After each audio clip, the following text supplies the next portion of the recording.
The purpose of this video is to show how we can modify support lines and splitters in order to get a refined reinforcement layout. This is especially useful where we have openings and we might want to create support lines around the edges of openings to get very detailed or focused reinforcement in those certain locations. The example we're using today is a two-way RC slab. This has no post-tensioning, and the input of support lines has been done. I'll just go ahead and show the support lines and the splitters. I'm using the select set view items, and we'll go to the X direction first. We have our set of support lines and splitters. There's a couple of splitters here that we're going to modify, and to begin I'll just go ahead and remove the splitters that are input currently. We can see that our support lines for the most part are just along column lines, and in the other direction, in the Y direction, I'll switch this from X to Y, again looking at both the support lines and the splitters, and here we have no splitters. So the first thing we want to do is we're going to show a result using the support lines that have been input in this original model. We are going to add splitters where they need to be, so the first step will be to add splitters. I'll do the Y direction first.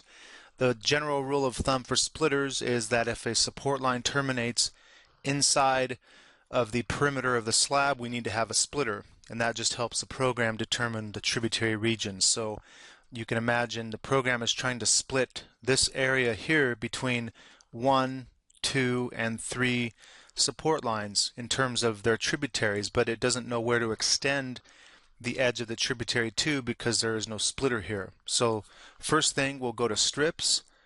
We're going to create a splitter.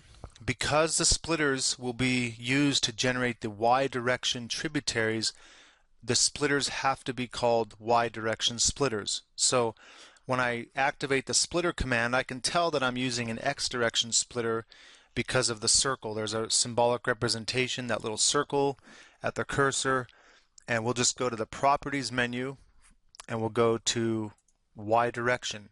This does not mean that I have to align my splitters in the Y direction. It's just a tag that's associated with the splitter. So the splitter, we're going to start at the end of this support line that terminates inside of the slab. I'll go ahead and snap there, and then I'll snap to the continuous support line to the left. I'll press C to close, or I can right click and close, and then I'll snap again at the end point of the support line that terminates in the slab, and I'll close it at this continuous support line to the right. And we'll do the same thing here. I'll go first to the left, and then to the right I actually hit the corner of the slab first, so I'll just terminate the splitter at the edge of the slab at the right hand side. And that is the set of splitters that we're going to use for the Y direction. We're going to come back and add more splitters later on, but we'll leave that for now. I'll just right click and exit, and then I'll go back to the X direction. And again, from strips, we're going to create splitters. These splitters will be now assigned to the X direction because they're influencing the generation of tributaries for the X direction. And again, I can go from this point, and I'll just close it off at the slab edge shown here, and down to the continuous support line, and we'll do the same thing on the right hand side. Now there's one other support line that will require a splitter. If we look at this support line is continuous and it passes through this column. The support line below actually shares a common point, which is acceptable, but it actually stops at this location. So just to make sure that that's bounded off properly, we'll go ahead and add another splitter from the end of that short support line downward, and then we'll add one up above as well. Once we have our splitters in place, we're going to generate our strips. Now this is an RC slab, so there's an option in criteria settings for RC slabs in order for the program to generate column strips and middle strips automatically. If I go to Analysis and Design Options, you can see that the option for column strip, middle strip is actually set to no. That means that the tributaries that the program will create are going to be based on the full tributary width between support lines. if you set the option to yes, the program will actually create middle strips in between support lines automatically. The only downside to that is that they cannot be edited. The user cannot edit an automatically generated middle strip. So we'll go ahead and generate these, assuming we only have column strips that are full tributary between support lines. And we'll go to strips, generate the design sections automatically. This not only generates the design cuts, which are perpendicular to the support lines, but it also will generate the tributaries, or the edges, the panel edges that bound the design cut. And we'll go ahead and we'll regenerate that tributary set. The program is now showing the colored tributaries for the X and Y directions. To get a better representation of the tributaries, we can select from User Interface. We're going to use the Report Plans toolbar, and we're going to isolate either the X or the Y directions. If I go to X and I say OK, this will show me a hatched view of our tributary regions. And you can see that we have openings that are included in the tributaries for a few of these support lines. There's an opening here, there's several openings in this middle zone. I'll now look at the other direction.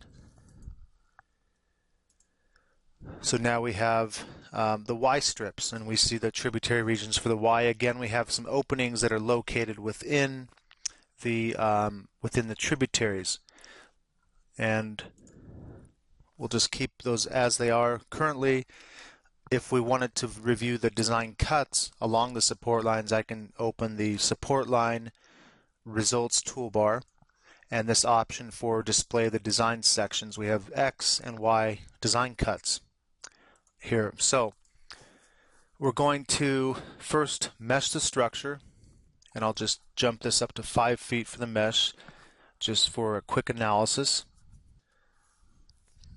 The second step will be to analyze the slab or the structure. This is a one-level slab. We're running this in single level versus full structure mode. We'll go down to Analyze Structure.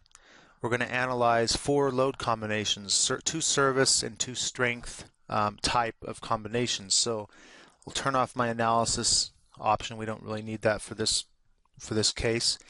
We'll say OK to analyze the structure. Okay, once the analysis has been completed, if we select yes, that will save the solution.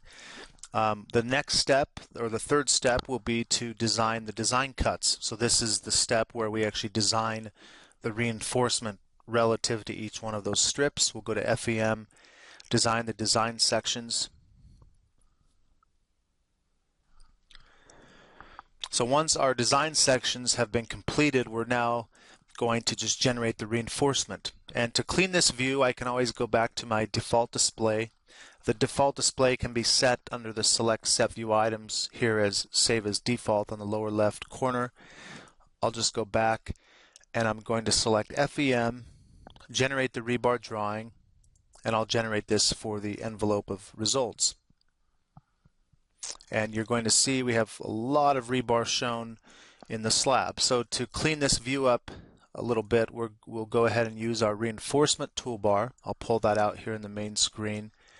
And under the rebar display options, we're going to isolate, let's just isolate the Y direction at the bottom. So I'll go ahead and turn the X direction off, and I'll just look at the Y bottom rebar.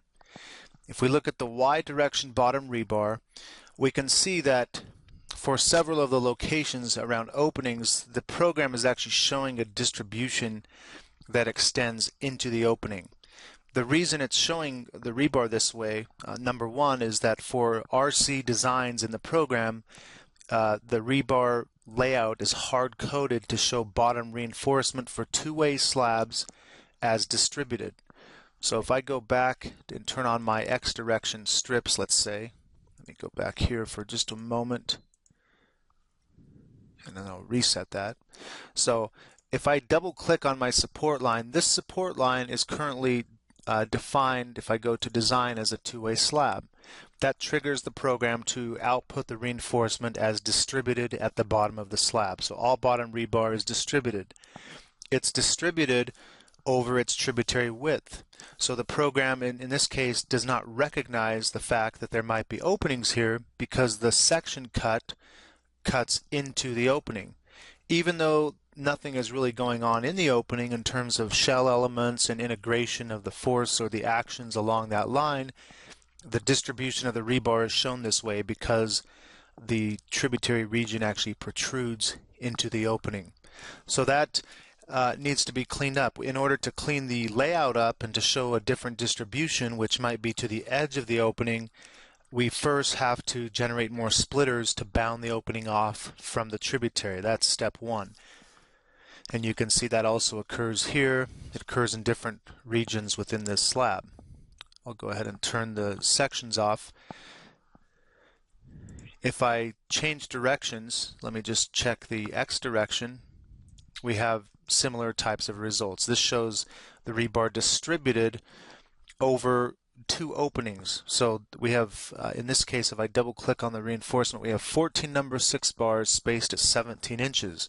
But much of that spacing is actually occurring over the opening. We can't have rebar which extends into the opening. So in this case, not only do we need to bound the splitters off, or the openings off with splitters, we also might want to add an additional support line within this zone just to figure the reinforcing in that small tributary region between openings. So we're going to make a couple of modifications. The same thing is happening along this line, and we have other similar conditions elsewhere. So we're going to go back.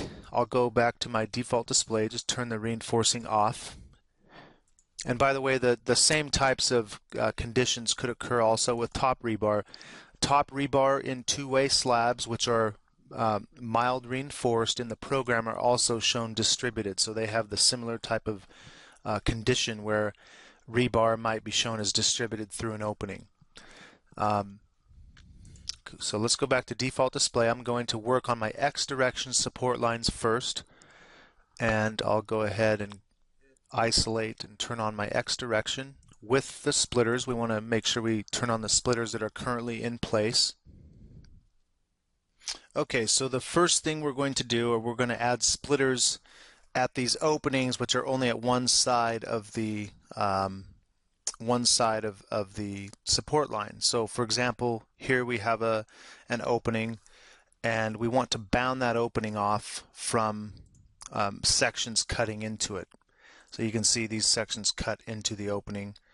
We'll go back and let me turn that off. And I'll go to my option for strips, generate my splitters.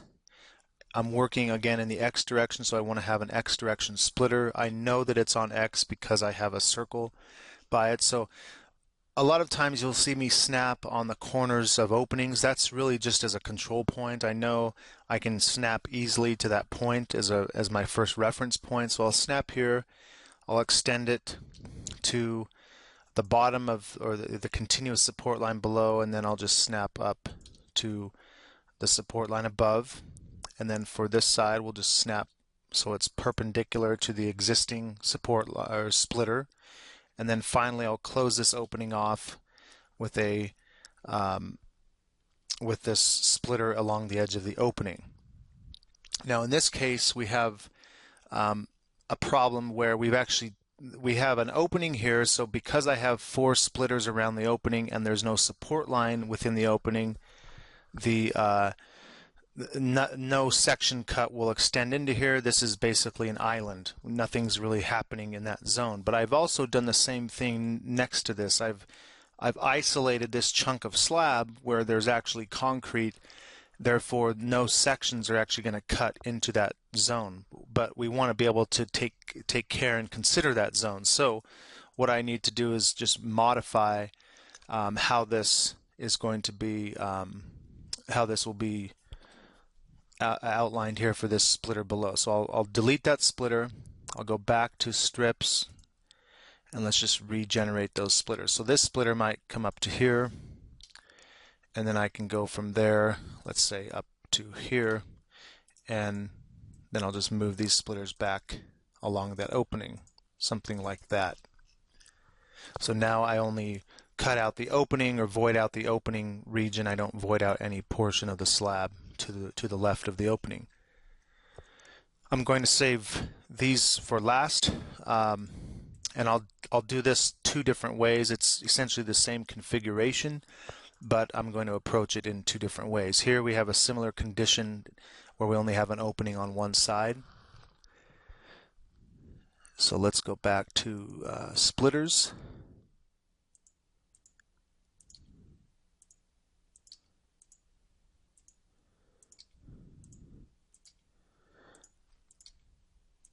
Okay, so we have a similar arrangement of splitters. They look somewhat close to the same. The only difference is this little splitter at an angle here, which comes down to that point at that column. And then we'll add some splitters along this opening at the top.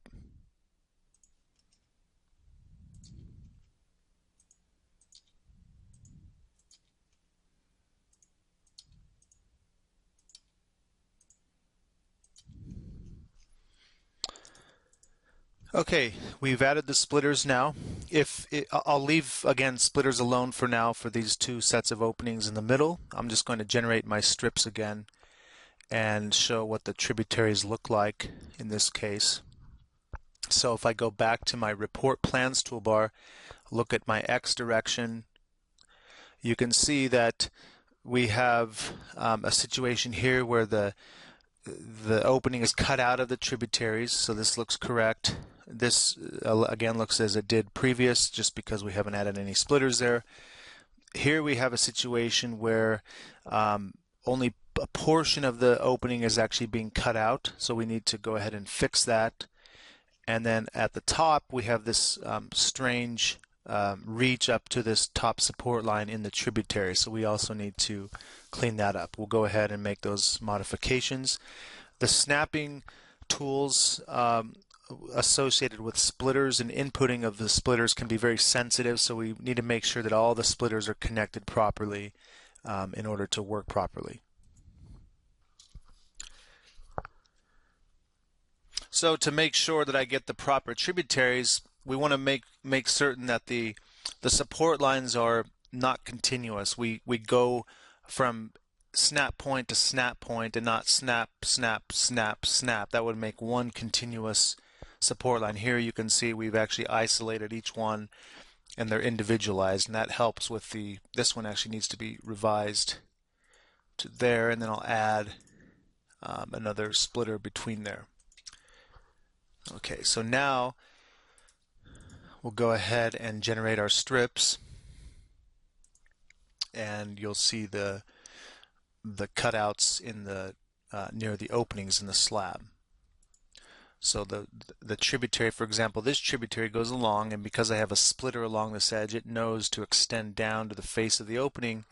The section will stop at that face. If I look at the sections now, the section cuts in this direction, they all stop at the face. Now, this doesn't necessarily mean that the distribution of reinforcement is going to just suddenly stop at the opening, because if, for example, the distribution or the amount of reinforcement, for example, in this span that I have selected, if that's controlled by one of the design cuts away from the opening, then it's going to distribute based on the maximum design cut. So we have to even boil down the support lines further to get the proper result, and that's what we're going to show with these two interior opening sets. So I'll go back and let me just discard the design strips. Now in one case, I'm going to allow the support line to run continuous through this strip here. So I'll still bound the strip off, but the support line itself is running continuously through that zone. In the other case, I'm actually going to stop the support line arbitrarily at the location of these openings. If you were to project the opening down, we're going to stop the support line there. So I'll readjust the support line. I'll use the option to delete a point and just go ahead and delete some of the points off of this support line. I'll move this away and I'll move it over to the edge of the opening. And now I'm going to take a new support line. This will still be a two-way slab support line, It needs to be located in the X direction. So this is set to Y. We'll change this to X. And we're going to snap basically to this column, and then I'll stop that. And then I'll go from there, and I'll continue my support line as we had it previous. And this was to there. So because I've stopped and created this tiny support line, I'm going to add splitters now so that I can bound off this area. One other item that some users want is they want the ability to see what is the reinforcement right up against the face of an opening. Because there's no support line there, the only design cut that extends into that location is this cut, which essentially would be from about here all the way down to there. But the reinforcement is always associated at the support line, so you don't know truly what the localized reinforcement need is at the face of the opening. So we're going to just add a couple of additional support lines to give us localized reinforcement at those locations. I'll go ahead and create the support line. So I'll add a support line located, let's say here, from there to there. And by the way, we might also want a support line here at these two columns because that's a change in the stiffness. So I'll even put another support line just for the sake of having a result there. We'll put another support line here, and I'll do the same thing at the bottom of this opening.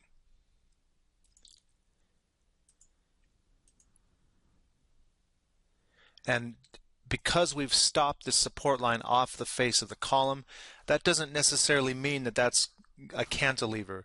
That just simply means we're obtaining design cuts through that zone, so refining the panel in this region here and in this region here. We're still going to see we're likely going to have bending moments that are positive along these cuts up till we get to the column, but we should have a positive bending moment there or close to it. So I've added a few new support lines to give us localized reinforcing. On this opening set to the right, we're going to leave it as is, but we're going to still split off the openings, and I'll show you the difference in results. Let's go now and add splitters again. We're working again for tributaries in the X direction, so we want to have X direction splitters, and these stop inside of the perimeter of the slab. So I'll go ahead and add my splitters here. We're going to add a splitter here because that's where we have a jointed support line. Both support lines start or stop at that location. And then we also need to consider the fact that we're trying to bound off the openings. So we have a lot of things going on here that require the use of splitters. And I'll bound off the opening by putting these two splitters on each face. We'll do the same thing on the other side. So we'll go from there to the corner of the opening. Remember that we're only using the corner of the opening as a reference point, really, just so we have easily snappable locations. Again, we'll do a support line across the face in that X direction. And then finally I have a support line closing off at this continuous support or line below.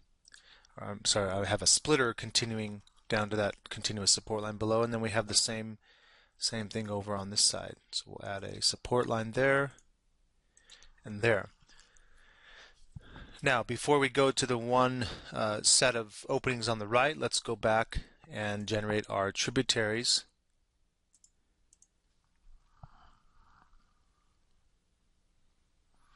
And we'll use that report plans toolbar to see the zones or the different tributary regions.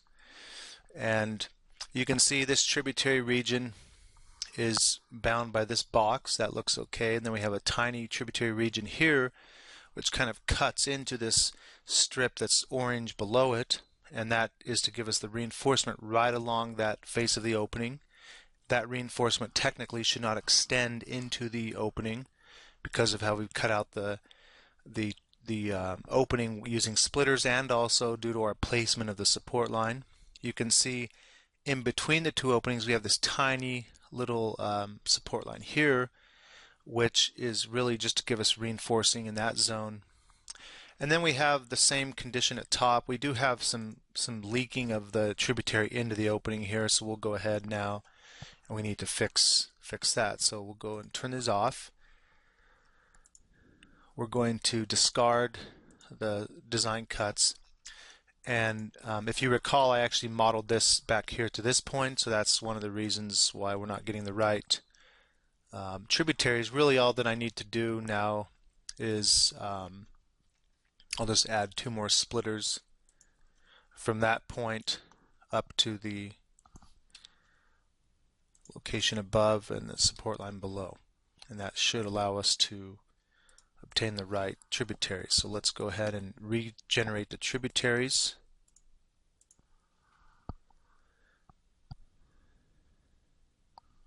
I'll isolate for the X direction. We still have some leaking here, so we still need a little bit of work and cleanup on this zone. For now, we'll just ignore this. That's something that would have to be worked out in how the support lines and the strips are laid out. So the main thing we want to see is this strip here, this strip in between the two. Notice that, by the way, this includes one design cut through the slab away from the opening. So because of that one cut, that could mean our distribution is into the opening. So we have to revise that. We'll go now and let's go to the option for discard, and we'll make those changes.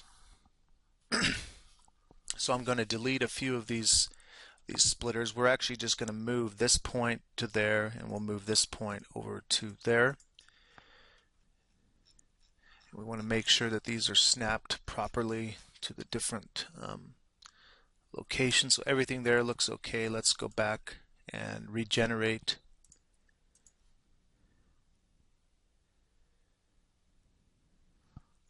Looking at the tributaries again,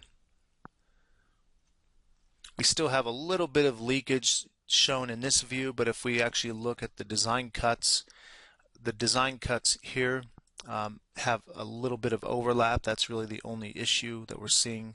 Again, we can fix that aside from the particular video at hand, but we're focused more on these smaller tributary regions. Now over on the other set of openings here, we need to still add splitters to that set of openings. So again, we'll discard to kind of clean the view, and we're going to add splitters here without modifying or adjusting the support line in the middle. I am going to add support lines though above and below the opening. So I'll create my support lines.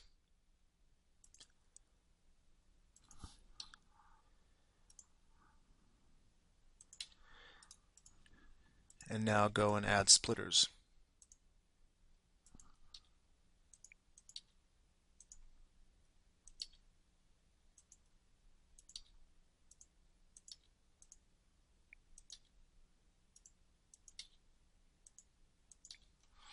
Now,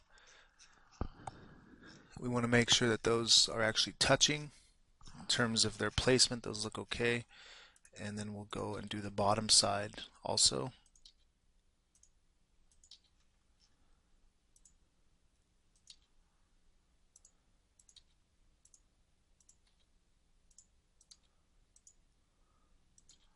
And again, we want to close off the 2 top and bottom face of the openings, those 2 faces. So we're going to add this splitter that is aligned horizontally. I just snapped on the wrong point. Let me just fix that. I'll just select it and drag it to the right point. And again, we'll do the same thing there. So now we have a distribution that looks a little bit different than what we did over on the left-hand side. In other words, we isolated this small segment of the strip on the left. On the right, we let it run continuous. So if we look at the tributaries over on this side, we have something that looks like this. You can see the gray tributary here is actually part of the tributary between these 2 strips, even though if I look at the section cuts here become much less wide. it's still part of a continuous support line, whereas on the other side it was not. It was its own support line. So let's go ahead and we're going to not do the Y direction. We're only looking here at the X direction. The Y is a similar approach. Your only difference is you're using Y direction splitters in that particular direction. So we'll go to this and we're now going to design the design cuts. We'll go ahead and save those results. And you'll notice that we did not add any support lines above these other openings that we were working on. We were just showing how to split off the tributary from the extending, or the design cuts from extending into those openings. If you wanted, again, isolated, more focused results, you would have to do something similar along either edge of these other three openings. And then for the Y direction, you would also have to add the support lines on the left and the right of all the openings. So let's just close the result display settings. I'm going to generate my rebar. Again, this is difficult to see what we want to see specifically, so I'll first clear my view. I'll go back to my result or my rebar display settings, and I'm only going to check the rebar, let's say in the X direction at the bottom, or I'm sorry, the Y, X direction at the bottom. I picked the wrong selection there. So X direction at the bottom. And now if you look at these results, we can see, for example, this reinforcing along this opening, the maximum or controlling amount of rebar required here is for bottom rebar is actually being controlled by one of the sections which touches the face of the opening.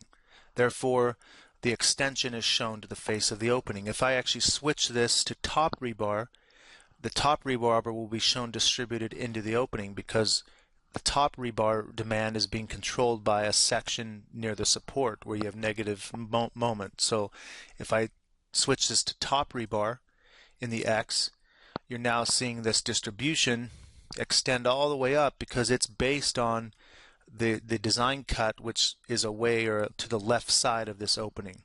And then the same thing here on the right side of the opening.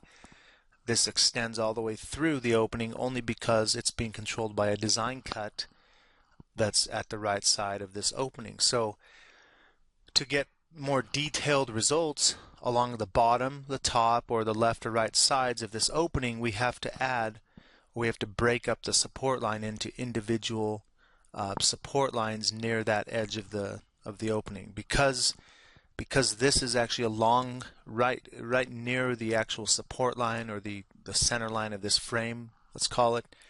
Then you would actually need to stop that support line. If I turn the support line on, let me go to the select set view items. So this particular support line would have to stop roughly here, and then we would add another one from this point to this point, and then we would continue the support line to the right, similar to what we did down over in this zone. So let's go back to our bottom rebar, and I'm going to go ahead and turn off the support line in the X direction. So in the bottom, we created a support line which was very detailed, or a set of support lines and splitters which were more detailed than what is typical, or what's common. So remember, we added a support line at the top. Let me change the font height so we can read this more clearly. I'll go to the result, or to the select set view items, and under rebar I'll just change the symbol to 2, and I'll change this, I'll just cut it in half, maybe use 10. So we have this reinforcement, which is bounded off by the opening face. It's extending from here to the face of the opening, and we need 4 number 6s in that zone. We have another set of reinforcement which belongs to this other support line that you can see is again bounded off by this range, and then we have this range of rebar over this support. If I look at the top reinforcement in that same region, it will also be bound by the tributaries that we created and we isolated away from this opening. So looking at the Other side, we have a similar type of condition where the extension stops at the face of the opening, and then we have bottom rebar that looks similar. So these all stop near the face of the opening. Graphically, this is shown cut through the opening. That's just simply due to how the program has distributed the bars and extended the bars lengthwise. So as the user has to be aware that obviously bars that are hitting against this face have to be terminated with a hook or some other type of bar detail along this edge. In the middle portion here, we have 3 bars which technically belong in between the openings. Graphically, the program has produced this extension or this zone, but if we look at the design cuts through that area, let me just reset that. These design cuts only extend from here to here, so there's some sort of rounding or program threshold or default that's causing this extension to be stretched out. As the user, you can always take this and just simply move it back to the face here, and the program shows it differently. I can also take this and just move this bar into position along here if I want. So there's ways to manipulate that bar. Going over to the other side, again, you can see this bar is being shown from the left side to the right side of the opening, but it's extending all the way over this range. And this is what I had warned about earlier, because whatever's happening along these sections outside of the face of the openings, the bars are being driven by that demand, and therefore the extension is shown above and below into the opening. So you would have to make an isolation of a support line, again similar to what we had done over here. And then at the top and bottom of these 2 openings, we can see we have that rebar that stops at the face, and it's more focused on what's happening actually at the face of the opening. That will conclude this video tutorial. If you have any questions or other concerns, you can contact us at support@adaptsoft.com. Thank you.